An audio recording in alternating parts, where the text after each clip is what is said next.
Hello viewers, are you experiencing Google Chrome search language change problem?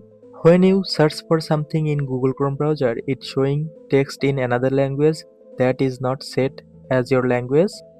Here you can see results showing in Hindi language, but English is set as default language in Google Chrome browser and also in this device. Now if I go to language settings in this browser, just click on settings and then language. Here you can see English is set as default language in this browser.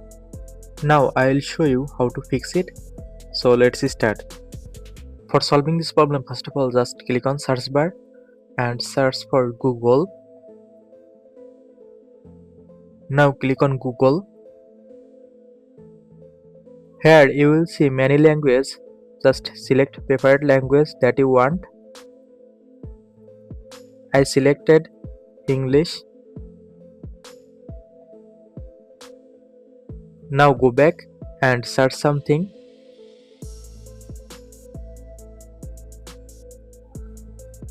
Now see, problem solved successfully. In this way you can easily solve Google Chrome browser search language change problem. So thanks for watching. Stay connected for more updates.